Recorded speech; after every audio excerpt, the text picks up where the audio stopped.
Rotoscouts football fans. Friday night, little bit of a Friday night hang. Football show with not much else going on out there in the DFS world. Jake Swales is in the chat pointing that out right now. He's the first to comment on this lovely Friday void of pretty much all DFS activity besides a 2-game college football slate. And he's playing lineups on that one because he's a degenerate, a self-proclaimed degenerate. I'm not saying that. He's saying that. I am not playing that college football slate. Even college football DFS, as I've said before, college football just don't have the bandwidth for it, and even DFS, even on short days like this, just don't have the bandwidth, don't have the ammo for it. So I won't be playing that. Kind of a day off from lineups for me, which is good because we've got tons to do in terms of getting content ready to roll for tomorrow.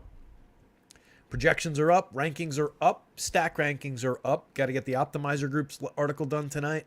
Got to get the above below article done. Keep everything updated. A lot of changes, a lot of people coming back into action, probably going to play, maybe going to play, some injuries, some underperformances to take into account, all sorts of stuff going on in the projections this week. Kept me busy. Finally got it updated, finally got it up on the site on this sometime early this afternoon. Steven Leibowitz is here. What's up, Steven? Lost without a reason to go to DraftKings today. Cujo Blue's here. What's up, buddy? What's up, Jake? So we've got an interesting slate. Should be a good one to talk about. We're a 10-gamer this week. We've got the London game in the morning. I'll get some projections up on the site just like last week. I'll throw some projections up for Sunday morning for that London game as well. Not sure if I end up playing it or not. But we've got that. We've got a couple teams on bye. So a 10-gamer instead of the 12 gamers we've had the past couple of weeks. A little bit shorter to talk about. But some really interesting spots. Several really high totals. 2 out of the 3 high totals on the board are going to be competitive games. The other one involves my New York Giants. A lot of interesting projections. Some very good-looking spots for value. Podegen Stoner in the chat pointing out that tennis locks in 5 hours. Or 6. Not sure on the math there. Matt Patterson's here. What's up, Matthew? Joker just walked in as well. He's right over here. He just finished up his dinner. Go lay down, pal. Good boy. Lay down. Go on. Rainy, ugly day here in the New York area. Not terrible, but wasn't a good day to get out and go for a stroll with the dog. So he's a little bit rambunctious, a little bit of pent-up energy. Needs to get out for his mile or so. Get out on patrol, sniff the neighborhood, make sure nothing's changed out there. But anyway, why don't we fire this thing up? Let's get into this one. We're not going to spend too much time. This is kind of like the casual tour through the slate, the preliminary, whatever you want to call it, the overview. Looking at the quarterbacks, looking at the rankings, taking a look at just some of the game environments. Podegen says it's beautiful, 58 and sunny where he is. It's still 71 here in Jersey, actually. It's the temp's been, it went back to like summer, but then in the evenings it's been kind of nice. It's been like, cool, nice October evenings. Trey's here. What's up, Trey? Jake says games he likes to target off the top: Miami versus the Giants, Vikings versus the Chiefs, and Philadelphia versus the Rams. How about that? The 3 big total games. Yeah, that's what I was getting at a minute ago, and it's a very good spot to start the show.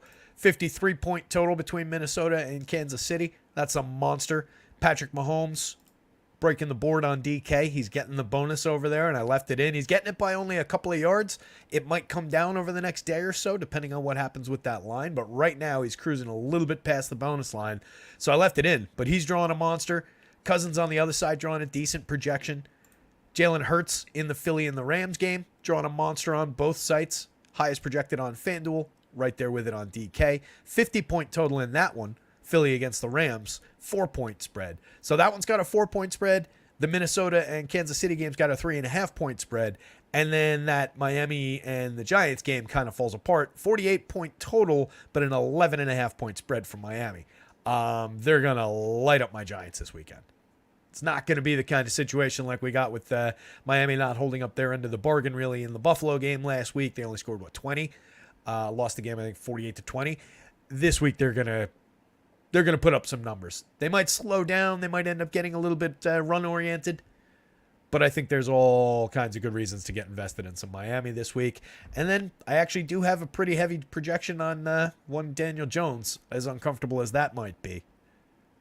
Hopefully getting Saquon back helps him out.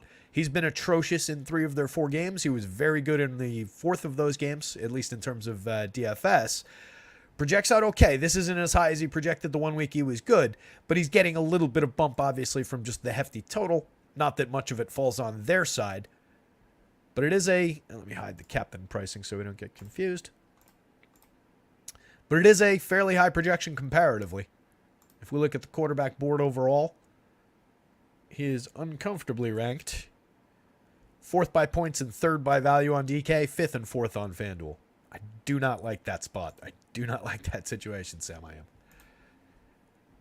I've seen enough of Daniel Jones. I just know that he's not a good quarterback. And I know that there are problems with that offensive line and that they can't keep them upright and that they're missing parts and so on and so forth. That's also been the case in New York for the last decade or so. So maybe that could be something that they could get around to fixing. I know that he's got no good wide receivers. Or, a mixed bag of like C-plus wide receivers at best. He's got a very good tight end to work with who, maybe at this point is not a very good tight end anymore. Certainly hasn't done anything, but not that he's gotten any help. I just know that Daniel Jones can't get it done. I've seen it enough. The only time that he succeeds is when he can break some runs. It's the only time. And I know that's a key part of the quarterback position these days, but you've also got to be able to deliver the ball. He's a better fantasy quarterback than real life. I can agree with that. Absolutely. Matthew Patterson loves dimes to Wandale for a score or 2.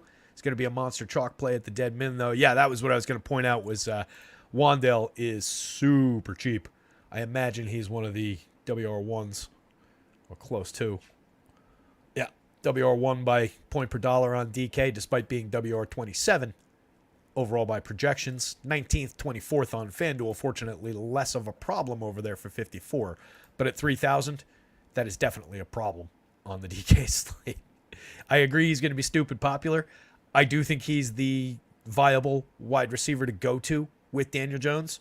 And we'll get into more of the skill players and the targets and the routes run and everything in tomorrow's marathon show. But I do think he's the key, guy to go to there. You're going to get him. You're going to get some Saquon, assuming Saquon plays, and you're going to get some Waller. And then I think you just kind of spread it around to some of the other options. But everybody else, Slayton's getting the most targets. Paris Campbell doesn't really work too deep. All these guys are very cheap on the DK slate. Jalen Hyatt doesn't see enough targets. So despite being cheap, these guys are 48th, 61st by value. So it's really just the Waller, Wandale, and maybe Slayton show, but even Slayton, 53rd, 58th, 52nd, 55th. Not a great situation in New York, but definitely going to be some fireworks in that game. I greatly prefer the Miami side, I think, as any sane person out there would. We've seen A-Chain kind of take over that backfield a little bit. We were going back and forth about it last week, and it looks like he's getting it, a little bit more of the volume, but Mostert's really going to be involved in that backfield still. I expect a good day for both running backs. It may be another day where you could roll both of those guys out there in the same lineup and not really be doing yourself a major disservice. They both project out pretty well. They both project out pretty well for the money. And then they've just got the fantastic receivers on the Miami side of that game. Tyreek, first on both sites by projections, 3rd on FanDuel by point per dollar because he's not even crazy broken over there. 17th by point per dollar on DK. Waddle 11th on both sites by points. Way better point per dollar. He's only 6,800 on the FanDuel slate. 12th by point per dollar. 7,500 on DK. That might need a look. That seems low for the point per dollar. I guess not because of all these guys, all the super cheap guys. Not these guys necessarily, but the super cheap guys like Wandale. After those two guys, it's really nothing great in the passing game. Nothing I really get excited about going to. Durham Smythe, playable tight end at 3,000. Wilson chosen. There's not much there. So it's the 2 primary wide receivers. Oops, not those 2. These 2. It's the 2 primary wideouts and the 2 running backs are really the key players there. And then obviously Tua, a potential monster. Tua sitting 5th by projections on DK, 4th on FanDuel, 11th and 10th by value across sites. Stacks-wise, Miami's 3rd on both sites, 5th by FanDuel value, 12th by DK value. Got to remember to switch these. Minnesota, 7th by points, only 12th and 18th by point per dollar. They're a little bit expensive. Philly, first across the board, except they dropped to fifth by point per dollar on DK. Getting monster numbers for Philly. Who else was in that mix? KC. Ranks out really, really well. The issue with KC is more the receiving core than anything else. Everything else is fine. The Rams on their side, second by points, third by DK FanDuel value, sixth by DK value. So, yeah, to whoever said it, I think it was Trey. No, it wasn't Trey. It was Jake, I think. Yeah, so targeting those high game totals, definitely a theme for me this week as well. I think that's going to be a key. That's where all the clear offense is. You do have a couple reasonable totals otherwise. 45 points in the Carolina-Detroit game, but it looks like Detroit favored by 10. Seems like a good spot where Detroit might just kind of run off and hide with that one. I do like the weapons that they've got in that Detroit game, especially if Amon-Ra goes. Amon-Ra currently questionable. And then Jamison Williams, also questionable, but he's back. He's off of his suspension 2 weeks early. He is most likely going to at least suit up, probably take some snaps, but maybe a little bit limited, maybe on a bit of a snap count. I would expect a little bit more for him if Amon-Ra doesn't go. Amon-Ra is the one that's kind of currently questionable. But I do like Amon-Ra, Laporta, even Josh Reynolds, and then adding Jamison to that. I think that's a pretty good mix of skill players with a very good quarterback. Goff is playing well. I mean, there's no arguing that Goff is playing well, and he projects out well. 7th on DK by points and value. 8th and 7th on FanDuel. So I like that Detroit side of that game. It's just whether Carolina is able to hang with them or whether they just, it becomes the David Montgomery and Jahmyr Gibbs show in the second half. Those two guys are also drawing pretty strong projections. It's a lot of points, but there's, potential for it to be somewhat limited with, all right, yeah, there were 15 points available to a skill player, but there were only 15 points available, so it fell here instead of to several of these guys. Might be a better spot for a skinny stack than a full stack. What are the other spots? So the Carolina side of that one is really tough to trust, especially with like two mediocre running backs. Mediocre is a little bit strong. But two like mid-level running backs, let's say, middling type running backs, fighting for a job kind of evened out in terms of the snaps. One of them banged up. It's an ugly ground game. It's kind of an ugly pass game. I don't really like going to the other side of it. They're cheap. Carolina ranks out 18th and 17th, though, on FanDuel. 18th and 7th because they're so cheap on the DK slate. There is a big price discrepancy in some of these spots on DK. That is the cheapest overall stack, I think. Yeah, that's the cheapest overall four-man stack.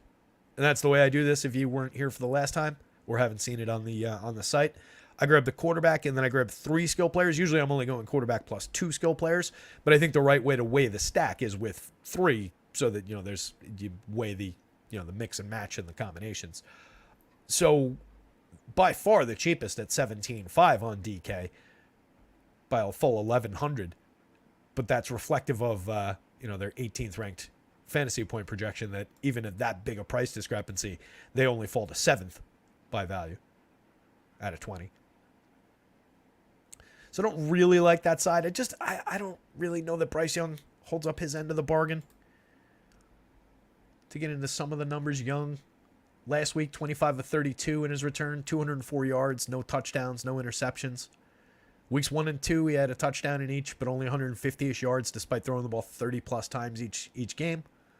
Overall, he's got the second lowest yards per pass attempt in the league, third lowest fantasy points per dropback. I just don't really like the Bryce Young spot. I don't love the receiving core that he's got to work with. I know Thielen's come to life a little bit, but I don't know. Overall, I'm not a big DJ Shark guy. Going up against a defense that ranks 2nd against the run and 8th against the pass when it comes to yards per attempt. 3 yards per rush attempt, 5.7 yards per pass attempt. Everything just seems to favor Detroit pretty strongly in this one. 44.5 point total in the Cincinnati-Arizona game. Now we're back to a game where we're a little bit enthusiastic. Arizona is getting some love in the chat. If you spotted it, you were probably looking for it. 9th and 6th FanDuel points, FanDuel value. 10th and 2nd DK points, DK value. Little bit of love for the Arizona team this week. I like Dobbs. He's been somewhat successful. He's kind of, he's in the middle of the board type performances. But he seems like he's actually a fairly talented guy. I'm looking for him in these notes. Week 4, 28 of 41 for 265 and 2 touchdowns. He also carried the ball 12 times for 48 yards. In week 3, he carried the ball 6 times for 55 yards. Carried the ball 3 times for 41 yards and a touchdown in week 2. He's got at least 1 passing touchdown in the last 3 games and yet to throw an interception. Involved on the ground, delivering the ball well through the air, not turning it over, managing the game effectively, keeping his team competitive and in games, stealing games. I think he's kind of interesting. I really do. And I think he's got some interesting weapons to work with. Connor projects out fairly well.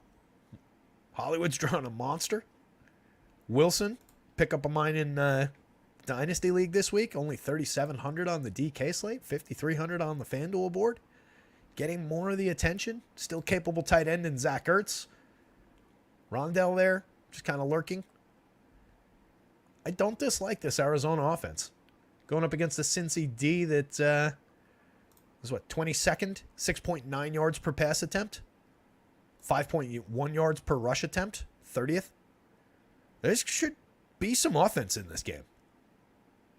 I think Arizona hangs with Cincy. I think Cincinnati, if the rumors are true about Joe Burrow looking a lot better in practice this week, that's been the broad reporting. Joe Burrow looks good. Joe Burrow's got movement. Joe Burrow's able to get into the deep throws again, so on and so forth. Then I think both sides of this one can kind of escalate. I think that Arizona can hang with Cincinnati. I think Burrow obviously can have a big day. Last week didn't throw it 20 yards in the air. 20 of 30 for 165 yards. No touchdowns, no interceptions. Going up against a team that's allowing the 4th highest yards per pass attempt. Is that right? Yep. Going up against Arizona. 29th ranked. 7.5 yards per pass attempt. 23rd ranked. 4.4 yards per rush attempt. So a little bit on the ground for Joe Mixon. And then all kinds of opportunities for these receivers. You've got banged up T. Higgins. But I think last I saw that he practiced today. I think I saw that. Oh, I got this thing minimized too far that I closed out the search bubble. There he is.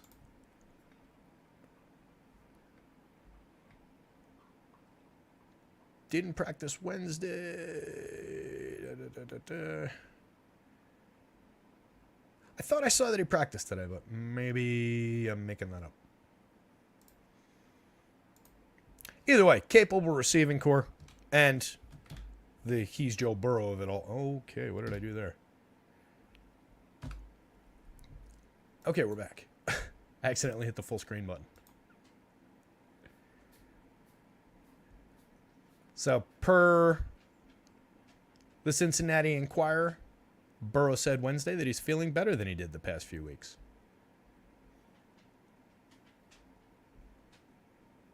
And many other notes from the open practice, from individual reporting. Week 3, he threw the ball a ton, 49 attempts, but only completed 26 of them for 259 yards, no touchdowns, 1 interception, gained 5.3 yards per pass attempt, only threw it twice over 20 yards. The downfield attempts have been what's hampering him. He's getting the ball out really, really quickly. They've been limiting the amount of time he's got to hold the ball, limiting the amount of time he's got to move the ball because he has been hampered by his calf, and he's just been unable to deliver the downfield pass. Assuming all that goes away, I'm enthusiastic about the Joe Burrow spot at 6,200, 7,000. That puts Burrow 10th and 8th on DK, 10th and 6th on FanDuel.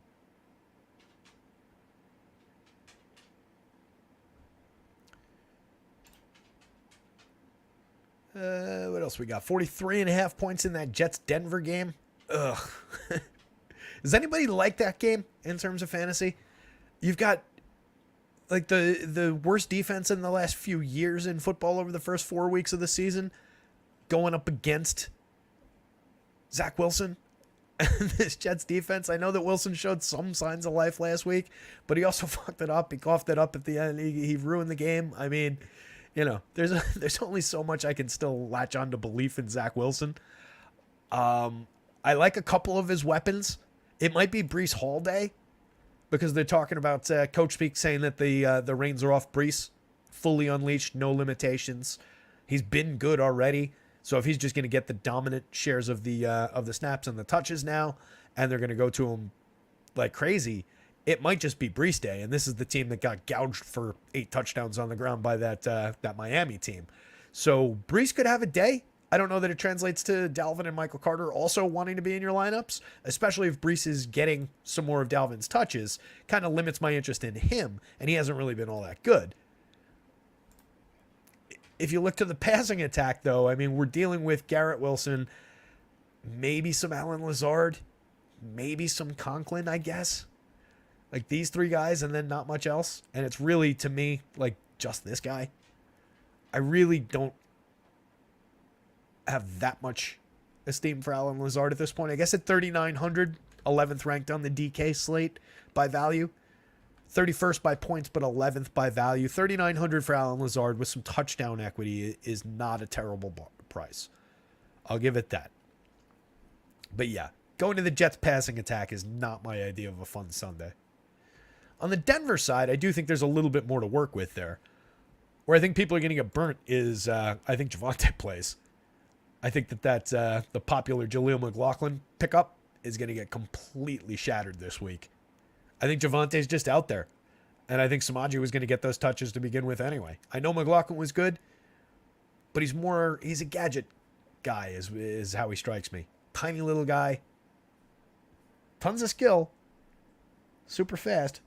Marlins pitcher Sandy Alcantara has undergone Tommy John and will miss the 2024 season. Wah, wah, wah, wah. That was definitely coming in the mail. All those innings pitched for Sandy, unfortunately, caught up to him. Greg Biancone's in the chat. What's up, Greg? Mamba's here. Mamba says, hope you all did well yesterday. I did. I tied for first, 44-way tie or 45-way tie. Me and 44 of my closest friends tied for first on FanDuel. J187 was a part of the tie. A couple guys from the Stochastic site were part of the tie. McLovin was part of the tie. A couple other names I recognized in there. But, a little $6,000, 6,600 day. So like a nice little positive, profitable day. And always nice to finish in first. Just didn't get quite unique enough. But of course, had I gotten more unique, I wouldn't have had that winning lineup. Like 6.5 lone wolf. Nothing crazy. But considering that it was chopped 45 ways, could have been worse. Obviously not as good as winning. I think it was 250 up top, or was it 150? I forget. But yeah, it was a good day. Hopefully some of you guys out there also had good days, including Mamba, who brought that topic up originally. Greg Biancone says, my buddy's a huge Jets fan. I've been doing wellness checks on him periodically. Yeah, I've got a couple big Jets fans friends. And as a big Giants fan, we do wellness checks on one another. Let's put it that way. So getting back into the board here. So I've just kind of been jumping around. This show is kind of nebulous. There's no real form to it other than bouncing around. And we kind of started just talking about the highest end plays in Vegas. I think that's kind of a good way to handle it. I'm just looking for which ones we haven't talked about now. Let's see. We talked 44.5 there. Atlanta, Houston. I don't really have much love for the Atlanta side of this in terms of the passing game. I don't think anything of Desmond Ridder. He's one of the bottom quarterbacks in the league in yards per pass attempt. Hasn't really done much overall. By the notes, I could just use Control F, but then I'd have to take my hand off Joker's ear, which would make him bark. It's a whole complex operation we got going on over here. The hell is he? There he is. He's attempted 1 pass over 40 yards all season. Only 8 over 20 is the 9th lowest yards per pass attempt. 9th fewest fantasy points per dropback. Just not my guy overall. completing 62% of his passes, 186 yards a game. He's thrown 3 touchdowns in 4 games, 3 interceptions, 6.3 yards per attempt, only 3.8 air yards per attempt, 7.2 intended air yards, and just kind of hamstringing the upside of his skill players through the air. Just crushes the value of Drake London, Kyle Pitts. I don't really care about these guys. Jonnu Smith's drawing some targets in this offense, oddly. He only cost $2,900. Maybe a viable mix-in tight end for value, at least on DK. 20th and 21st, I guess, on both sites. But really low end, and you're hoping for targets and kind of touchdown dependent.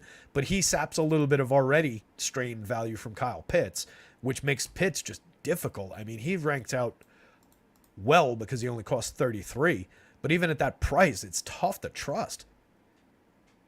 Just hasn't seen a lot. Drake London, similar, really hamstrung by the quarterback. The player I do like in that game who's getting a monster number is Bijan. That is a big boy projection on both sides. First overall at running back on both sides by points and by value. Going up against a defense that's allowing 4.4 rush yards per attempt to 116.5 yards per game and 1.75 touchdowns per game. He's a snaps monster. 76% of the snaps, drawing most of the touches, 13.25 rushing attempts a game, and a handful of targets as well. 5.5 targets a game, catching 4.75. So essentially 18 and change touches a game. Hasn't gotten into the end zone a lot. I think he's 1 touchdown on the season. None on the ground yet. None on the ground, 1 through the air. But still has been a fantasy monster. So really like the spot for him. Outside of him, I don't know that I go to the stack all that much. He's pushing their ranking a little bit, given how well he projects, because he's in that. I might change that up, but they don't really have, I try and keep it honest with which of the 3 skill players I'm using. And considering his involvement in the passing game, considering his just overall fantasy point projection, there's no way you can honestly leave him out of that stack. So while to me it's more of a just play him on his own kind of a thing, he does drive up the numbers for the stack in the stacks ranking. So be aware of that when you're looking at it. DK, they become 3rd. FanDuel, fortunately, since he's so expensive, just 9th. Everybody on that one is more expensive. On the other side of that game, though, I do kind of like the Houston side. CJ Stroud been playing pretty well. Got some weapons to work with. They rank out not that great. 16th and 14th. 16th and 10th. But I think they're actually the more talented side of that game. Maybe outside of the running back position, obviously. Stroud has gone up in yards per pass attempt each week so far this season. 5.5, 8.2, 9.3, and then 10.2. He's thrown 2 touchdown passes each of the last 2 weeks. He's got 2 300 yards passing games in the last 3 weeks. Overall, he's 3rd in yards per pass attempt. Going up against a Falcons defense that is 7th, 5.6 yards per pass attempt is pretty good. Potentially limiting that, but they've allowed... I got to bounce around between these different boards and remember where shit is. They've allowed 6 passing touchdowns this year, which is, not low. Kind of in the middle of the league. The outlier, of course, is Denver at 13. This is where it becomes tricky, where when, some sites write it up as it's the 10th most, the 9th most, the whatever. But a lot of these guys are tied. And a lot of these numbers, there's not really much difference between allowing 5 passing touchdowns so far and 4 passing touchdowns so far, or 6 passing touchdowns so far, right? So some of the ways that we talk about these things are kind of flawed. We're looking at the, just real life numbers kind of puts it in a little bit better perspective. There are some passing touchdowns available there for sure, but they've been pretty good at limiting the yardage. Only 176.25 yards per game. 5.4 yards per pass attempt. Gaining pressure 32% of the time as well is kind of critical with only a 17% blitz rate. I believe that's tops on this board. So not a pushover matchup by any means on the defensive side for Stroud. But I do like him. I do like his receivers that he's got to work with. Basically 3 capable receivers. Robert Woods has seen a ton of targets. He delivers, a fair amount of the time. He's seeing 8 targets a game. We're getting 8 targets a game at 22.5% share for Nico Collins, who's put up a couple big ones already, and then a 23.5% share, 6 targets a game for Tank Dell, and he's really only been in the starting lineup or one of the key receivers in 3 of the 4 games. Dalton Schultz, a somewhat capable tight end in that offense. They're spreading out red zone targets, 4 for Woods and 4 for Schultz already. So I like both of these guys for a little bit of touchdown upside. And I don't think much of the rushing game in Houston. So it's easy for me to kind of just leave out the Dameon Pierces of the world, not really worry about having the running back on his own, although he does rank out fairly well here for value, I'll point out.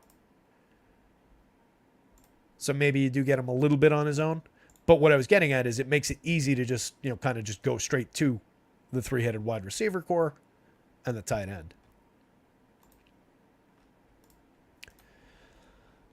Houston, Atlanta, we did. Baltimore, Pittsburgh is such an ugly one. 38-point total. That's the lowest on the board. Yeah, lowest on the board. Everybody knows we can play Lamar Jackson on his own. Everybody knows we can play Lamar Jackson alongside some of his receivers. He's got a couple good ones to work with. Zay has been a beast for them this season. 11th by value on the FanDuel slate. 28th by value on DK, but very good value rating on FanDuel. Keeps him somewhat interesting.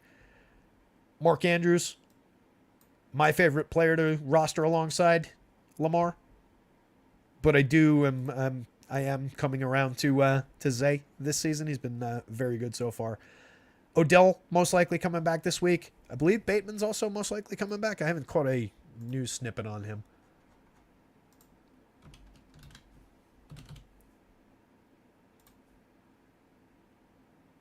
Yeah, ready to return. No designation. So Bateman will be back. Odell will most likely be back. Today's reporting was that he's expecting to play. So kind of a filled out receiving core for Lamar to work with. An okay multi-headed backfield. Gus Edwards kind of took over 69% of the snaps last week, whereas the week before it was a little bit more split. So I expect it to be a little bit more Gus's show, but Justice Hill will get his touches. He's kind of a dynamic rusher. Overall, I'm not really concerned about going to the Baltimore ground game too much. You can mix him in a couple of times, primarily Gus in my mind. But I do think there are viable receivers to pair with Lamar. So I don't know how many times I just purely go to Lamar all on his own. He ranks out 3rd by fantasy points on DK and FanDuel.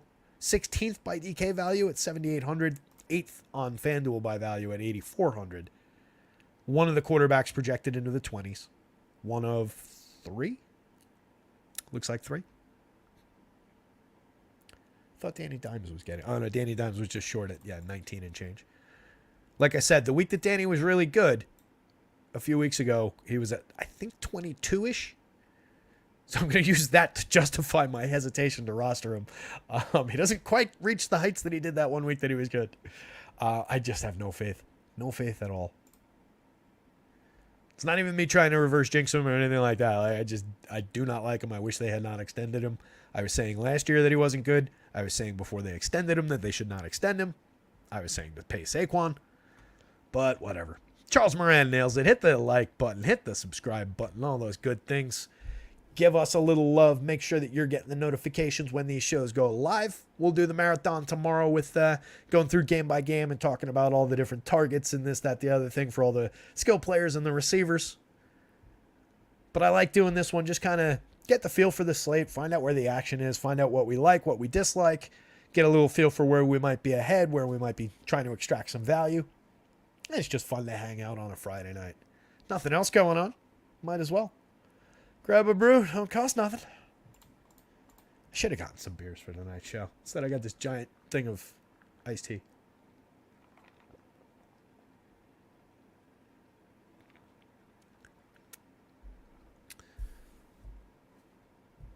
Baseball tomorrow, says, asks Matt Patterson. Yeah, I think, I believe it's a 1 o'clock start. So I will definitely have the content up on the website. Let's put it that way. I'll try, since it should be an okay slate, I'll try to jump on and knock out a show. With a 1 o'clock start, figure it'll probably be like an 11 o'clock show. So give me a little leeway on like, oops, didn't get up. But yeah, I'll try. And then we'll do the in the evening, like 6ish probably for the football show. We'll do like a 6 to question mark. Some days the 6 to 8, some days the 6 to 10. One day we'll just stay on. We'll go all the way through the night, right up to the lineup building time. So yeah, we'll try and do that. Matthew Patterson smoking a huge joint with a vodka Red Bull. Life is okay. Matthew living his best life out there. Charles Moran, yes. Planning on doing the NBA. Still really not entirely sure how it's going to break down. My big concern is with providing projections, the up-to-the-minute nature, especially in that last hour of, while I'm going to be building my lineups, being able to update the projections. So I'll continue bouncing this off you guys in chat because I am curious what you guys think of it. My initial thought was do in the afternoon, a good set of projections, and we'll see what form they take, whether, they're behind a paywall, whatever. But my overall thought was do the projected, this is what we know, known knowns, and then kind of try and project like another group. Like we'll have these are the expected starters and backups and everybody in their expected role. These are our projections. And then these are our variables. These are our known unknowns. So-and-so is dealing with a hurt ankle, might not start. If that's the case, provide rates for the other guys. So if point guard, backup point guard X moves into the starting role in place of starting point guard Y, his fantasy points per minute rate will jump from 0.8 as a backup to 1.2 in that starting role, and we would project him for 32 minutes. Or give you some kind of a range so that you can make those changes yourself on the fly and not have to rely on me getting it updated. We'll give you the information ahead of time so that you've got actionable stuff for when that news actually breaks. And then I don't have to be like right on top of it. I'll try to be, and most often I will be at least around. But that's kind of what I'm thinking in terms of that. Because I don't have like a whole team here that can sit there every single day and be up to the minute with it. And I don't want to shortchange anybody. And then, yeah, I would definitely think that there will be a show like during the day, probably like a 4 o'clocker, kind of like we were doing baseball. At the very least, we'll do that. But yeah, I would like to have some kind of, projections and some good data and everything. So it's kind of what I'm thinking. V says, a lot of NBA players going to sit close to game time this year. Fuckers. Well, they did change the rules. So there's all sorts of new rules that should hopefully help with it a little bit. I'm sure there will be all sorts of, different things that they do to game those new rules, just like always. And a guy will, end up reporting an injury. But I do feel like we might know a little bit more ahead of time this year rather than having so much sprung on us at the end because of those new rules, because they'll have to kind of fake that they're actually a little bit hurt. So we'll have a little bit more reporting to go with it, or they'll maybe just announce shit ahead of time, which would have been the ideal change, especially since this league is so tied in with DraftKings and FanDuel in terms of partnerships and sponsorships and everything, and all the betting organizations. Like, let's go. Let's just make a rule by 6 p.m. by 6 o'clock Eastern time or 5 o'clock Eastern time, regardless of where your game is or where your team is, you've got to announce who's going to be in your starting lineup, unless, X. Unless there's, legitimate injury. But then you can always game legitimate injury. But yeah, we'll figure that out. But I am planning on having some stuff with NBA. I know Gunn's actually out there looking to figure out what he's doing with NBA too. I keep meaning to get in touch with him and talk collaboration and so on and so forth. So who knows? Stay tuned. We'll get it figured out. Hockey's also starting soon. So as of yet, don't have anything for hockey. Had somebody reached out and said they wanted to cover hockey, but haven't heard back yet. I haven't reached out to follow up, but I haven't heard back. So we'll see what happens there. I would love to cover hockey, but there's only so much. Looking at the rest of this board, let's see. What haven't we talked about yet? We just did Houston, Atlanta. We talked Denver and the Jets. We talked Carolina, Detroit, Cincinnati, Arizona. So it's this Tennessee Indy game. Anthony Richardson, fantasy monster. That was one I was not necessarily with last week. My thinking was maybe coming off the concussion, not fully unleashed. Maybe they'd be a little bit concerned about a rush-focused quarterback bashing his head into the opposing defense the first week he's back from the concussion after being a high draft pick and yada, yada, yada. Nope. Came out, ran the ball 10 times, 56 yards. Threw the ball 25 times, 11 of 25 for 200 yards, 2 touchdowns. Ran in another one on his 10 attempts. First in fantasy points per dropback. First in quarterback rushing touchdowns. Going up against the Tennessee pass funnel defense that we've been targeting in the early part of the season. They do shut down the run significantly. 2.9 yards per rush attempt, first in the league, but 7 yards per pass attempt, 26th in the league so far. Definitely upside for Richardson. Probably needs to find his game a little bit through the air to really put up a big, big score. And it could be a Derrick Henry, it could be a Derrick Henry day. It could be a little bit of a ground game for Indy with Jonathan Taylor coming back. On the other side, I definitely think it's going to be Derrick Henry kind of a day. So if they get into Jonathan Taylor carries, and if Taylor and Henry are both doing their thing on the field and the ground, it could chew up a little bit more of the clock than we're expecting here. And it could limit the overall upside of this game. Deliver it to below the 43.5 point total.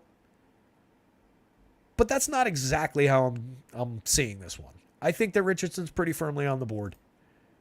With his rushing upside alone, he's very quickly added himself to that list of quarterbacks that you can play on his own with his skill players in many, many situations just because of that upside of he might run the ball into the end zone 3 times. 2 times is more realistic. 1 time is much more realistic. If he has last week's game, you want more yardage, and I think Tennessee could yield that yardage to him. Only 200 yards, only completed 11 passes last week. The rushing's great, but you got to do a little bit more through the air. But he did throw 2 touchdowns with that. So if we're getting a 3-touchdown game from the quarterback, 2 through the air, 1 on the ground, handful of yards, I'm fairly happy with that. 9th by fantasy point projections, but 18th by point per dollar on DK. 9th and 14th on FanDuel. But ceiling-wise, probably one of the higher overall ceilings on the slate.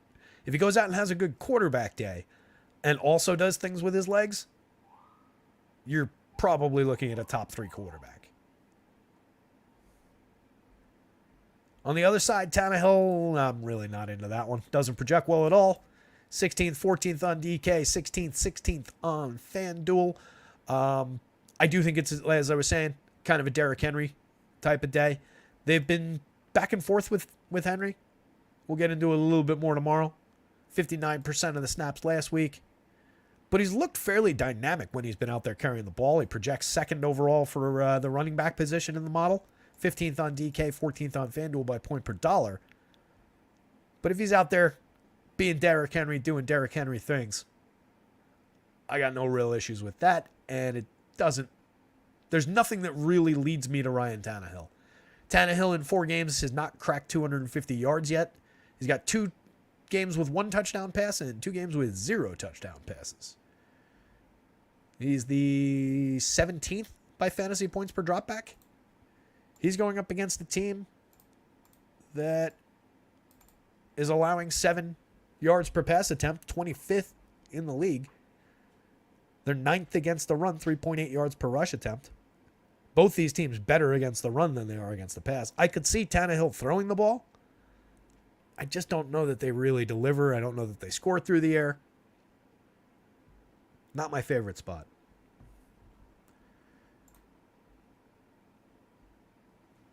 OK State is a laughingstock. Is that right? I don't know anything about it. Taylor might be... Oh, yeah. Taylor definitely might be rusty. Charles Moran. I'm just throwing it in there as kind of a variable. We'll talk more Taylor tomorrow. I would fully expect a little bit of rust.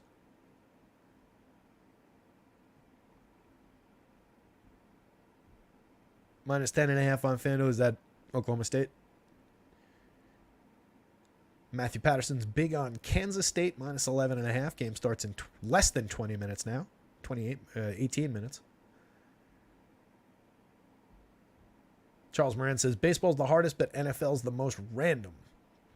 I'm going to say baseball's the most random.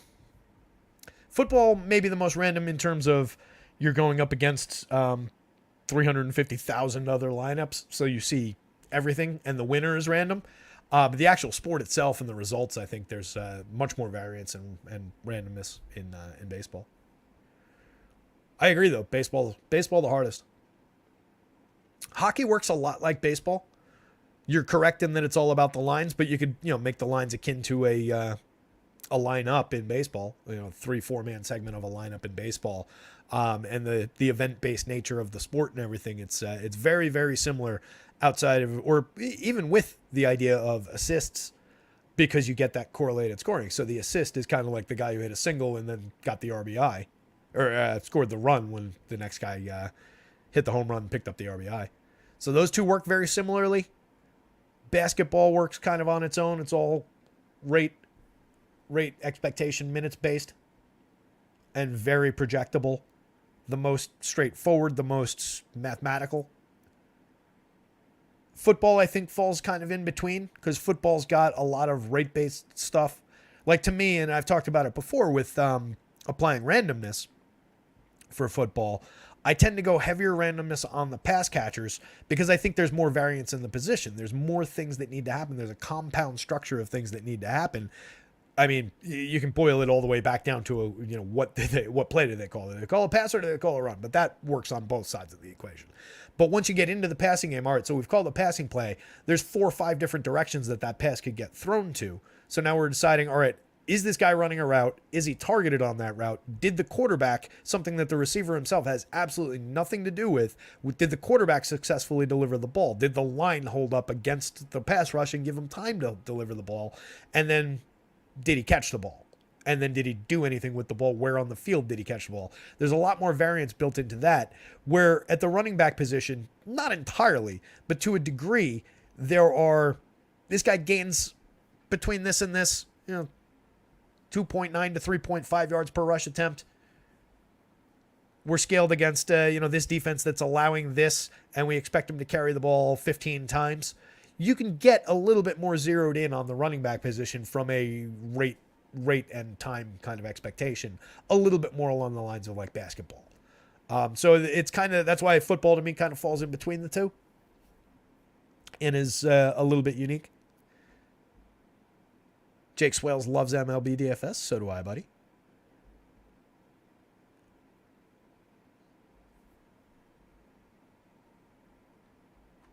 So what else we got?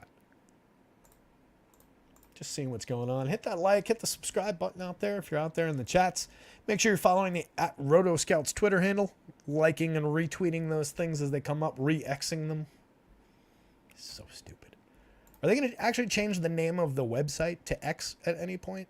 Or is it going to be Twitter, but everything is branded as X? That's what I don't understand about this decision. So weird. Anyway, there's something out here we haven't talked about yet. We talked about Tannehill. We talked about Richardson and Tannehill on that side of that one. Mackie Jones, we haven't talked this game. Hiding down here because they're playing each other, New England and New Orleans. I think that's the only one we didn't touch on. I don't really like this one on either side. I don't really believe in Mac Jones all that much. Last week, 12 of 21 for 150, 2 interceptions, 0 touchdowns. Week 1 had a good game, 316 yards, 3 touchdowns. Week 2, 231, 1 touchdown and an interception. Week 3, 201, a touchdown, 0 interceptions. Just because it kind of has declined going up against a very highly ranked Saints pass defense. I don't really see it for Mac Jones. 6th ranked pass defense, 5.6 yards per pass attempt. Middle of the league against the run, 4.1 yards per rush attempt. Jones has also been kind of hampered by Ramondre regressing and not being good. Or, maybe not Jones, but the New England offense in general. So I don't love Ramondre in that one. I don't love Mac Jones or anything to do with the New England passing game. I really don't like their receivers. Like, what are we missing out on if we just skip Mac Jones? Devontae, Kendrick Bourne, Juju. There's really not much to like here. Nobody ranks out all that well. Nobody projects well. Mac Jones himself doesn't project very well. Quarterback 18, 19th by value, 18th, 17th on FanDuel. Derek Carr on the other side, 14th by projections, 9th by value on DK, 14th and 12th on FanDuel. I'm not sure how much I even buy into this, considering that he seems pretty limited by that shoulder injury. Last week, 127 yards, no touchdowns, despite throwing the ball 37 times. 23 of 37, 3.4 yards per pass attempt. Only one pass over 20 yards. His ADOT dropped from 10 plus to 7.4 yards per pass attempt last week. Not pretty. Big dip. Now, he does have weapons that you can work with in that format, which is the one thing. Kamara saw, I think, like 13 targets last week. So there is that. He could have a day just doing that and working with Kamara, a couple of short routes for Thomas. They could have a day that way. But, I don't know, feels kind of thin. I don't like going to quarterbacks or pitchers with shoulder injuries. Especially New England's defense, not bad. 3.8 yards per rush attempt. 8th, 5.8 yards per pass attempt. 9th. Not bad. So I really don't like this game on either side. I think we can take some shots, maybe, with Kamara. Some shots, maybe, with Ramondre. If you believe in Ramondre. But, I don't know. Maybe it's because I got burnt so badly by having a lot of them last week. 13th and 9th. 16th and 6th. So getting decent value ratings anyway. Probably going to come up in some crunches. Kamara, 8th and 11th. 8th and 7th. I like Kamara better. Maybe because I've succeeded with Kamara in the past. Not gotten screwed by him like I do by Ramondre. Stephen Leibowitz says he dumped off to Kamara, who had about 30-something net yards on receptions. Yeah, Kamara is right here. So he had everything that he did will be right here. He caught 13 of 14 passes. With a 13-yard long and 2.5 yards per catch. That's the thing. I mean, like I said, it was overall his Derek Carr's yards per pass attempt was 3.4 last week. Everything was short. He's in pain. He legit can't throw the ball downfield. So probably not what we want to do quarterback-wise. Devin Scott says, if I may, I think Kamara's projections are a bit strong across the board this week, given Carr literally couldn't throw more than 10 feet last week. Tough matchup versus New England, too. Yeah, look, I think that's, it's all accounted for here. I don't know what Kamara's total came out to, but if he sees another 13 targets, I'm actually okay with that projection. I mean, he got to that DK number on receptions alone last week. So I'm okay with the Kamara projection. I don't mind the note, Devin. No worries at all. And I encourage, in fact, if you guys see weird shit in the projections, please let me know. So yeah, I appreciate the note. I don't think it's unsupported though, where that projection is. Not that we're saying that he's going to see 14 targets again. But if they're just dinking and dunking over the field, it just makes sense that Kamara is going to be a big part of it, have a lot of touches.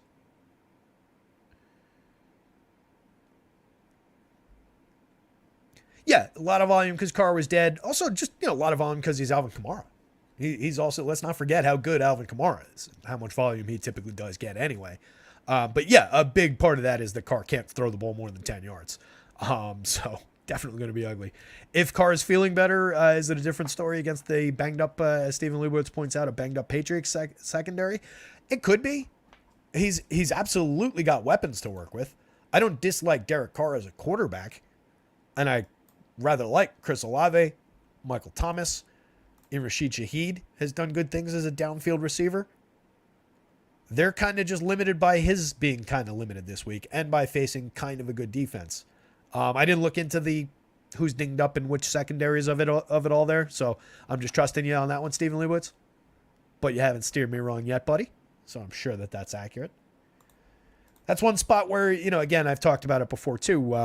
I just let Vegas handle a lot of that shit, a lot of the matchups.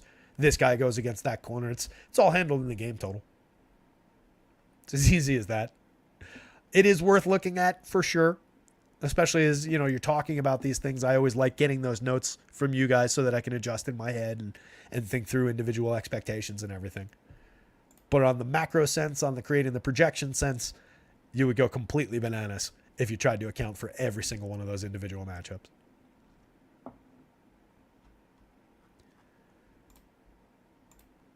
So yeah, that one, don't really love. This side of this one's going to be a major question mark again. I don't know how much Danny Dimes I end up with. There's outside of artificially lowering it, there's really not a way that I expect that that's going to come down. Unless like maybe we get but I mean, they're already such big underdogs. It's not like it's going to matter. I was going to say maybe we get a confirmation of Saquon not playing would reduce the Giants side, but they're already way limited in Vegas, so I can't imagine it would squash it all that much further. I don't want to artificially limit it, so yeah, doesn't make me comfy, but maybe we get there at low ownership.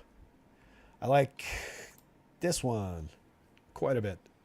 As I said, just he's cresting over the bonus by a little bit. Might come back down underneath before Sunday. We'll see. Love the Hurts spot. Love the Mahomes spot. Tua, Stafford. I like the Goff situation here. My one fear there, as I was talking about, was that Carolina doesn't hang in that game. And it just gets ugly, and then they just start handing off to David Montgomery, burning some clock, and it becomes a 24-10 Detroit win, and it's not as good as we need it to be for fantasy. I could very easily see that happening with a, 10-point spread? Yeah, 10 points. Good total, 45-point total. A lot of reasons to believe that Detroit's going to score. But if Carolina doesn't do anything to hang with them, which really concerns me with Bryce Young at quarterback right now, and their running back situation. That running back situation... Oops. Sanders, banged up 43% of the snaps last week, got out-snapped by Chuba, who's playing a little bit better than he is. 54% of the snaps. Neither one of them has been all that good. 2.9 yards per rush attempt for Sanders, 4.6 for Chuba. 4.6 is good. Hasn't scored. We've got one rushing touchdown between them on the season. Sanders drawing some targets. Chuba's drawing a few as well. But just kind of a split situation. Neither guy really excelling. Neither guy really grabbing the reins. Sanders hurt. Not a great situation on the ground there. Going up against a pretty decent rush D. Second-ranked rush D. 3.0 yards per rush attempt. So I just don't love the support for Bryce Young either. He hasn't played all that well, and he doesn't have that much to support him, which leads me to think that they don't support Detroit in a game that is lofty on both sides. Devin says, I have a funny feeling about Cincinnati this week. Chase is starting to yap about wanting more volume. Going to get a good chunk of Burrow for better or worse on Sunday. I expect I'll have a lot of Burrow. Like we talked about, I like both sides of this game anyway. So I'm going to have a good amount of Burrow stacks. I'm going to have a good amount of Dobbs stacks. But especially with a lot of buzz about Burrow looking stronger, the leg looks better than it's looked so far. He's delivering the ball downfield in practice, yada, yada, yada. I definitely am enthused about that situation. If you get it with no T, I think that makes even more sense to just kind of have it be Jamar Chase volume day. And then maybe it leads to an uptick for Tyler Boyd, who's not been great so far this season. But yeah, the Burrow-Chase combination, if nothing else, I think should be highly owned. And projects like it in our model. 5th, 6th for Chase, cross sites. Burrow, 10th but 8th by value. 10th but 6th by value.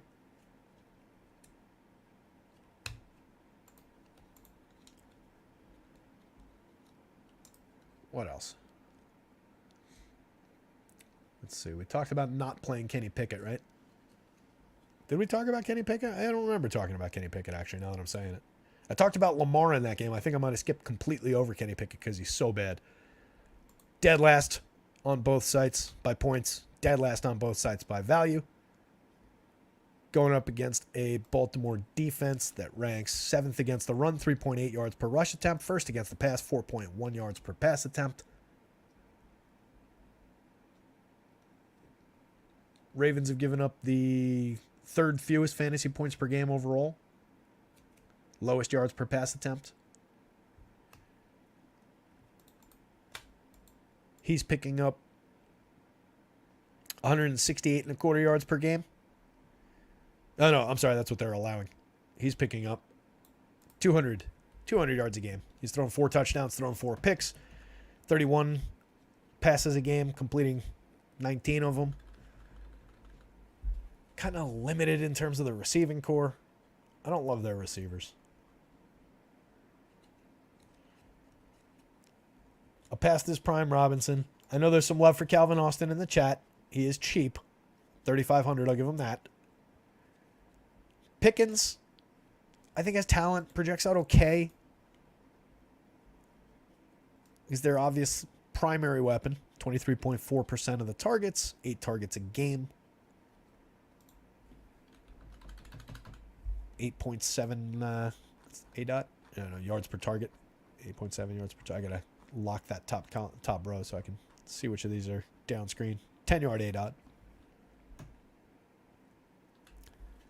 Just limited by the quarterback. Kind of like in Atlanta. Just limited by the quarterback. And as Stephen Leibowitz points out, no Freiermuth.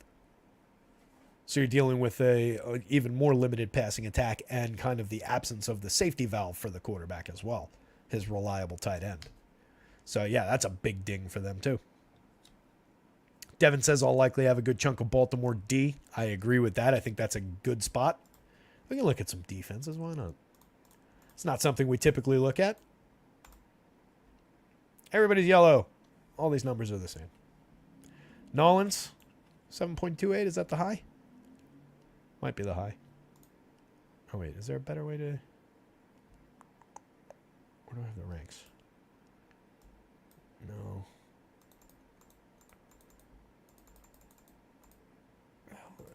Yeah, here it is.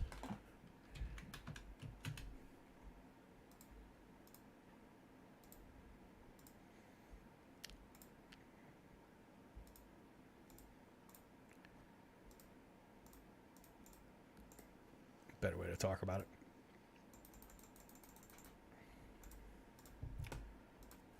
Saints D1 on FanDuel and on DK, 3rd and 4th by value. Philly, New England.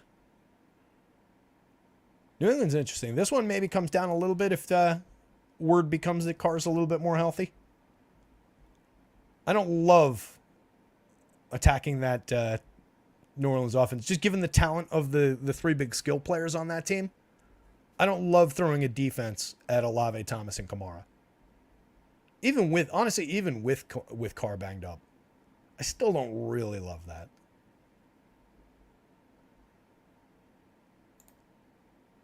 What was the deal we were just talking about? Baltimore? Not that highly ranked. I'm surprised. Where do they project out? I'm still playing with these defense projections. Trying to dial them in a little bit better. It's not a great projection. Might have to tweak these a little bit overnight. As we're here. Miami's D ranks out pretty well against the Giants. I got no issues targeting Daniel Jones. Danny interceptions and fumbles Jones. Colts D going up against that Tennessee team. I don't dislike that all that much.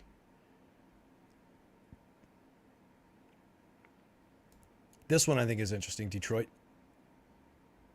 Not ranking out great for value. 4,800. Is that the most expensive D? No, it's second most. Third most expensive D on FanDuel. And third most expensive D on both sites. But going up against that Carolina team that was focused kind of on reasons not to play that offense, I think all those reasons stand as reasons to play the Detroit defense. I do like the spot for Baltimore's defense a lot better than this projection might seem. Very expensive, obviously. I see where the point per dollar comes from. But I think I might need to get in there and see if they're projected out as well as they should be. Tennessee, fairly good by value. Only 2,400 on the DK board is kind of interesting. They're terrible against the pass, but if you want to play it, if you want to angle it the opposite way of what we talked about with Richardson, they're very good against the run, and Richardson has not been great in terms of passing the football yet. So there is the idea that you could turn that on its head, and a very cheap defense maybe make something happen against a kid who's been excellent at scoring fantasy points, but a little bit limited as a real-life NFL passer so far. Not that we're not going to Richardson, but I think that defense could be, as a cheap, sneaky defense, maybe a little bit of sneak there, a little bit of value there. Downboard, I don't really like anything in terms of Arizona against Cincy, Atlanta against Houston. I could see Atlanta succeeding against Houston, but it's not a spot I really want to go to. I prefer just going to the offenses in that game. Los Angeles against Philly, no. Cincinnati against Arizona, no. The Giants against Miami, absolutely not. You'd have to be out of your gourd to play that one. Even, I don't care that it ranks outside. They rank well by point per dollar because they're so cheap. Don't play the Giants defense. Do yourself a favor and don't play the Giants defense. Denver's D, pretty similar. At least you get Denver going up against Zach Wilson. Always potential for some turnovers, some stupid shit to happen against Zach Wilson. Devin says, I was looking at Baltimore, Miami, New Orleans, Pittsburgh in terms of defense on DK. I think that's a very good group to go to.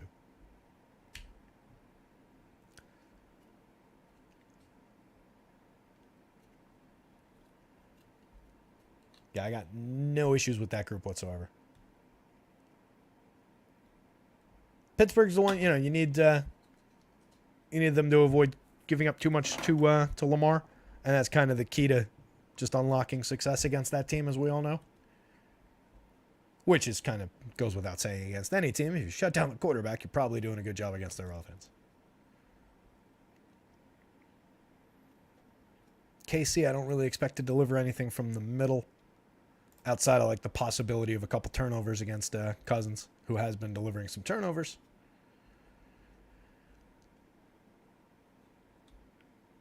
Atlanta also maybe gets to Stroud a couple times. That's the other thing about Atlanta. They were pretty good pressure rating. Yeah. 32% pressure rating. 16 sacks so far. It's the most in football.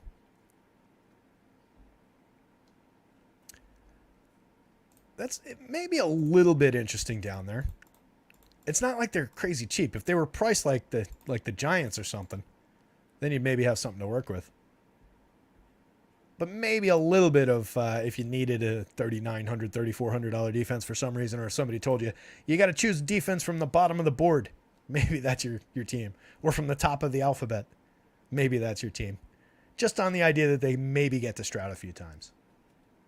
Maybe he comes back to earth a little bit as a rookie. Devin says, I love Lamar, but he has fumbling issues so far this year. How many has he lost? I think I have that here somewhere. Or maybe I don't. Thought I did, but I don't. It's only so much that fits on these pages.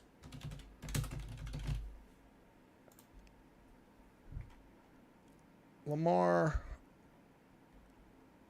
Let's see. We have fumbled the ball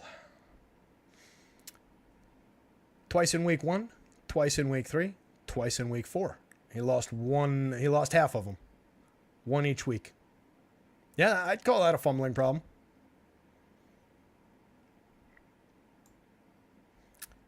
Only one interception so far.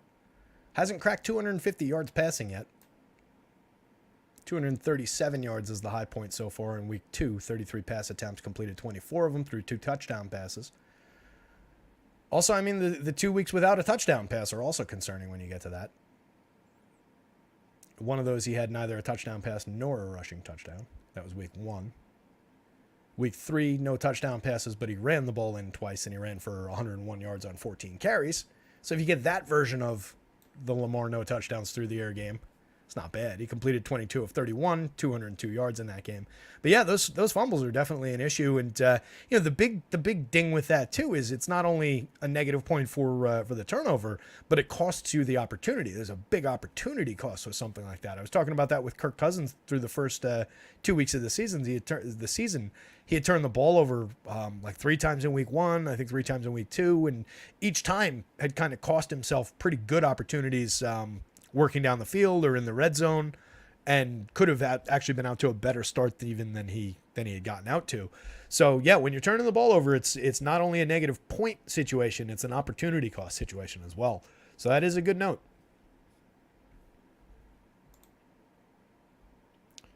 We're going by. Now, why would it? Is it not capable of doing this? That's weird.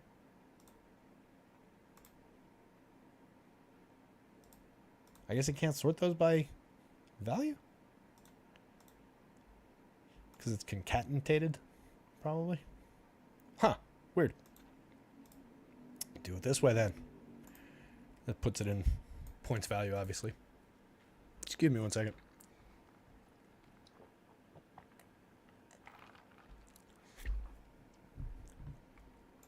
So sorted by DK points. And then just looking at some of these value columns.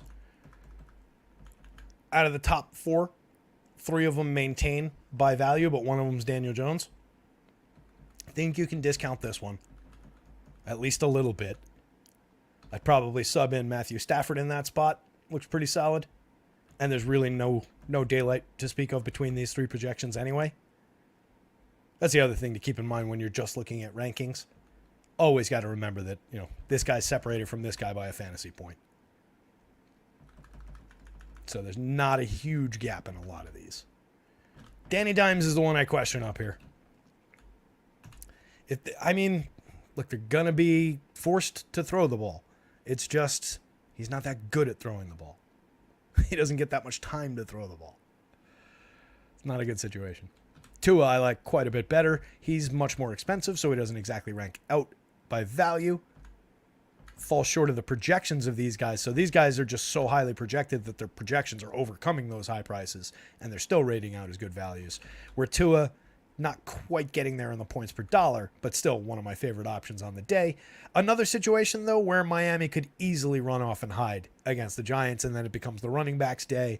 And while I could definitely see both Achane and Mostert just racking up more scores on the ground, it might not be Tua's day. It might not be Tyreek's day. Really like this spot. Really like that spot for these passers. I wouldn't expect these 2 guys to be the most popular guys on the board. People tend not to like them for whatever reason. I like going to these 2 guys. I think they've got capable receivers around them. This one is going to be presumably a pretty high-scoring, high-flying matchup between Philly and LA. And then this one we talked about, as long as Detroit's got kind of a pushover matchup, as long as Carolina can hang with them at least a little bit, I expect a decent day here for this stack. I've been going to Minnesota pretty successfully. I expect a lot of scoring in that game, one of the heaviest totals on the week. Cousins has some premium options to work with through the air, so I don't mind getting to this one at all. Better on FanDuel, where he ranks 9th by value, 13th by value on DK isn't ideal. Richardson makes a ton of sense, 9th by points, 18th by value though on DK, 9th and 14th on FanDuel. Burrow we talked about, love both of these guys, another one. Both these options to me make a ton of sense. They rank out very well by points per dollar on both sites. So I think we're breaking it down like some of these guys. Not that I'm going to skip over Anthony Richardson, but he might be a little bit lower priority. I think I would prioritize a little bit more by some of the points per dollar options that still focus on the very, very strong guys and then fill in a lot of stacks with Richardson, with Tua. From like Dobbs down, like if I come up with no Russ, I'm not happy with no Russ, but pretty limited Russ. I don't really love that situation. Jerry Jeudy hasn't really gotten the full looks. Hasn't looked great. murky in the ground game with potentially banged up Javonte. I just don't love that offense. I will get to some CJ Stroud, but maybe some thoughts about that Atlanta D. And then Carr with his banged up shoulder against the decent defense. He's the last man in like the considerable range, in my opinion. But it would have to be healthy Derek Carr, not banged up Derek Carr, so I don't really love that either. So my actual cut line is probably here. Dobson up. But I would certainly take Russ and Stroud so I can put it here for a more effective, deeper kind of a pool. Bryce Young I don't need. Tannehill, Ritter, Mac Jones, Wilson, Pickett. Does anybody have faith in Wilson? Like I was saying, I think it might be a Breece Hall day. Wilson really... Jake's there. Sneaky Zach Wilson. Zach with Breece. A Wilson-Breece stack. Giants need to get the run game cranked up and shorten the game. Unlikely, but their only chance. Like if Saquon gets out there, he could do Saquon things. That said, what's he going to look like? Fully healthy, full touches, who knows? They're just not a good team. Their offensive line is banged up. Their offensive line is also not that good. Their defense is not that good. Their receiving core is not that good. Their quarterback is not that good. I think their coach is pretty good. I think. Seemed like it. Seemed like it coming in. Seemed like it last year when he overachieved with this team. So far this year, I haven't been all that impressed. Throwing an iPad at his quarterback the other day didn't really win him any points. I understand, though. I would be frustrated if I had to coach Daniel Dimes as well. It is amazing how the Giants somehow got into the playoffs last year, Devin. Yeah, that was one of the worst playoff teams in recent memory with one of the worst quarterbacks in the playoffs in recent memory. It was more a testament to how bad some of football was last week than anything else. Wasn't an important piece of the offensive line from Miami injured? Probably. I can look. Try and find that. If I go here. As little as I look at defense, I look at who's in and out on the offensive lines even less most weeks. It's another one that just Vegas takes care of that. NFL news, teams, Miami.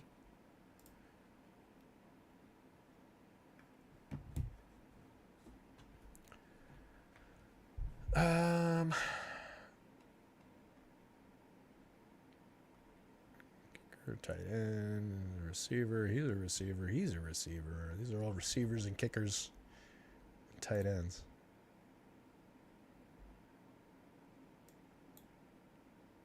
I'm sure somebody knows. Teron Armstead. There it is. Yes, he went on injured reserve with a knee injury. So he'll be out for 4 games. And I have no idea who's going to step in on the depth chart.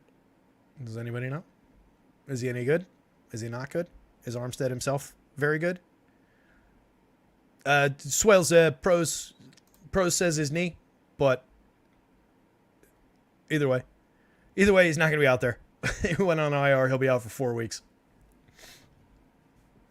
Yeah, I mean, again, that's his. As much as I pay attention to offensive lines, it's just not really a spot that I.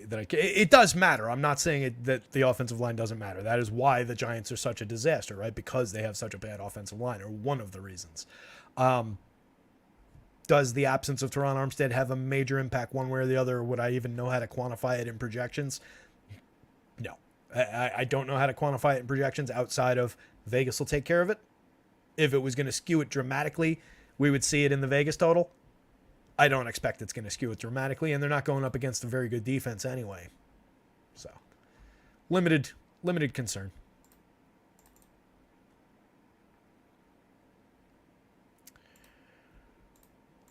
So we've looked at stacks. We've looked at some defenses of all things. This is in the, if you haven't caught it, this is in the Optimizer Groups article. So it's now the Optimizer Groups and Stack Rankings article. I figured it made sense to put all that stuff together. I threw that up this afternoon without any of the groups filled out, just so that I could put the Stack Rankings out there. These will get updated through the night. As I said, I'll probably take a look at the defense. I tweaked it last week, and I thought I had saved that file. There's a chance I didn't save the file that I made the tweaks in. No, I must have. I don't know. I'll look at those defensive projections again. I don't think they're like crazy far off. They're not unusable, but I feel like some of them, like Baltimore, feels pretty low to me. So I'll see what we can do.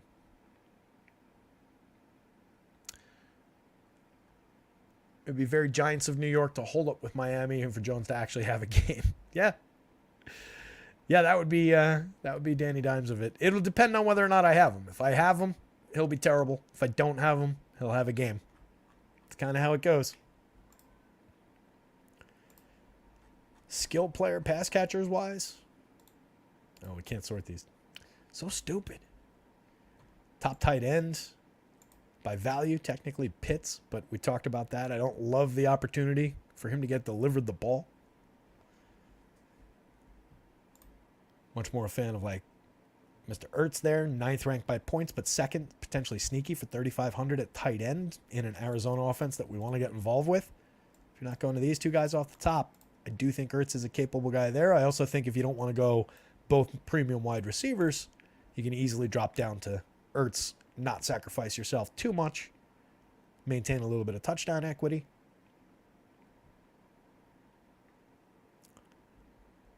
Mark Andrews, 8th by tight end value, but 2nd by projections on DK. 2nd and 9th on FanDuel. Where's Kelsey? Kels 1st and 3rd, 1st and 1st. Monster projections on both sites. The premium number 1 receiver in that offense, but I kind of like Rashee Rice here. Seemed like he was going to be the more favored guy going forward. He's getting some targets. Only cost 3,600 on the DK slate. 5th overall by value over there. 5,000 on FanDuel. 15th by value. Not a bad number 2 option there. I like him better than Moore, Valdez-Scantling. Certainly than limited opportunities and dropped most of them Tony. This is a big question mark. We'll get into this one tomorrow.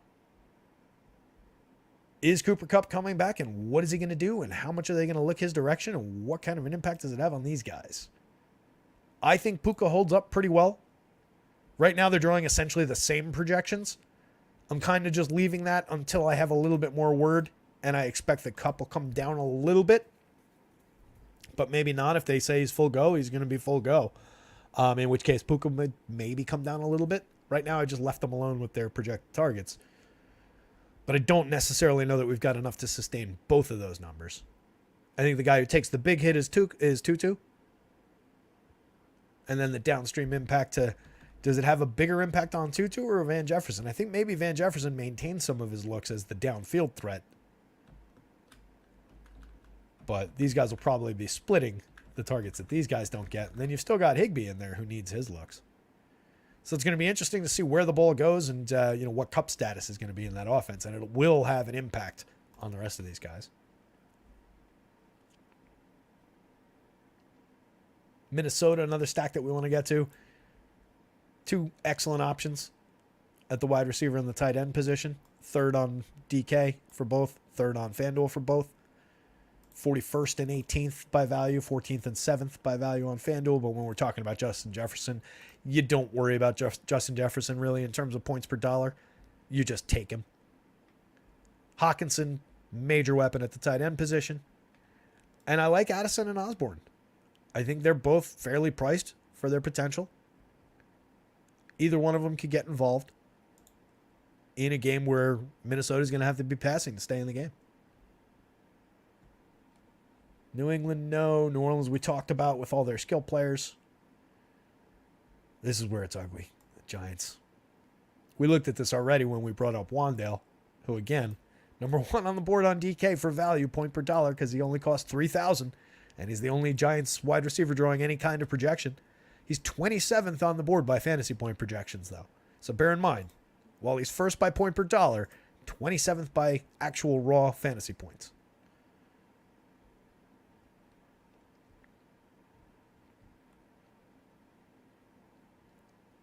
Nobody really down the board. I mean, if I'm playing some Danny Dimes, I'll have definitely a lot of Waller, a decent amount of Wandale, and then it thins out. I'll have some Slayton and some Campbell. I don't even know how much Hyatt I really get to, or much Hodgins. These guys just, there's a lot of them, but none of them are very good. None of them get all that many reliable looks. Philly, I love this passing attack. The 1-1A situation with AJ and Devonta. Premium options, 6th and 8th, 5th and 8th. Big projections for both of them. This is probably more along the lines of like how Cup and Puka will fall if we get the full go for both, where it's a little bit favoring one, but both project well rather than both projecting extraordinarily well.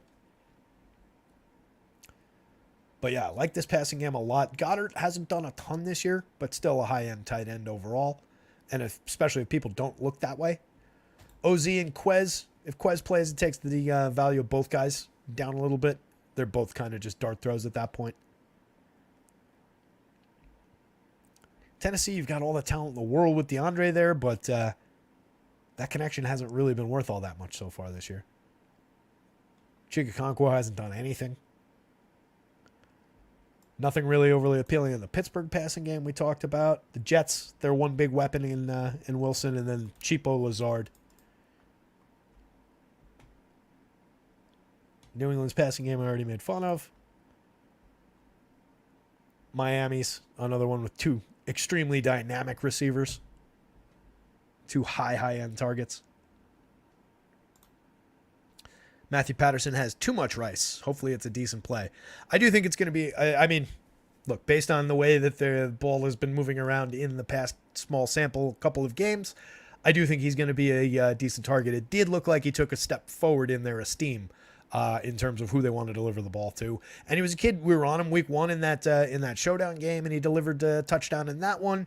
Not a slate breaker in that one, but he delivered a touchdown, and somebody that we thought they were going to be interested in this season, and seems like he's earning that role. So yeah, I think you're I don't know how much you've got Matthew Patterson relative to how many lineups you're running. It might be too much, maybe it's not enough. Indy, the thing I do like about Indy, in addition to Anthony Richardson's like just obvious talent when we include the running game, is once his actual passing comes around, I kind of like the three receivers he's got to work with. Pittman, Downs, and Pierce aren't bad. Pittman is quite good. So I do think he's got some viable weapons if he can deliver the ball well. So that could be a very quick turnaround once the game slows down for him, as they say, in terms of being an NFL passer. Like the weapons for CJ Stroud, who seems like he came into the league with the game slowed down for him. Love the weapons for Detroit, assuming we get full go for Jameson and Amon-Ra. If it becomes Jameson's only going to be out there for 10 snaps or to run 10 routes and Amon-Ra's not playing, then Detroit gets a lot more limited around Sam Laporta, who's fantastic at the tight end position. But then it's Josh Reynolds, Khalif Raymond kind of a day. Detroit becomes a lot less favorable in that situation. But I expect Amon-Ra to be out there, and I expect a decent amount of routes for Jameson Williams. Weapon like that, I don't think they're going to mess around with just getting him back out there. It's not like he was hurt. Marvin Mims hasn't gotten involved enough yet. Tons of skill, but not involved enough yet. These are the two primary targets. Jerry Jeudy hasn't done as much as we'd like. Either way, if you're going to Russ stacks, these are my two primary weapons, but it's not a priority stack by any means.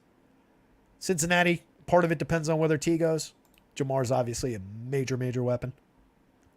Carolina we don't like. Baltimore we talked about. Atlanta we talked about. Arizona we talked about. I'm just kind of bouncing around looking for things that we haven't covered, guys, but we've been kicking around for an hour and a half. Not bad for a Friday night hang. Went quicker than I was expecting. I always come into these like, I don't know. I got some stuff to talk about, but I don't know if I'm going to fill so-and-so amount of time. And just done. Goes by. You guys make it happen. Got some good questions, some good thoughts in the chat.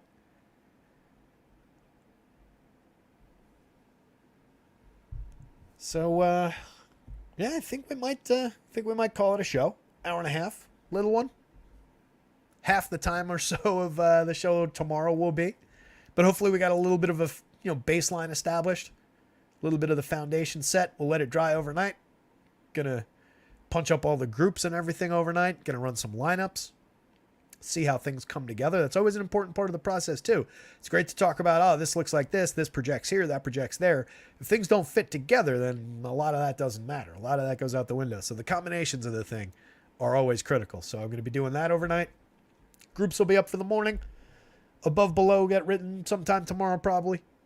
We'll be back tomorrow for a baseball show, as Matthew Patterson's reminding me in the morning. We'll try and do that.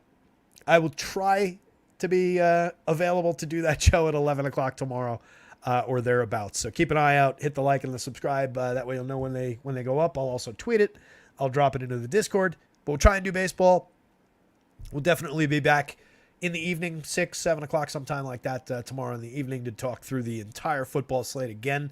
Go through it with a fine-tooth comb and talk all the targets and the routes and so on and so forth for every one of the skill players and probably a lot of the skill players who won't even get involved, because that's what we do around here. With that, guys, I'm going to go kick back for a little while, get some dinner, see what's going on in the world. I really appreciate you guys hanging out, and we'll see you tomorrow.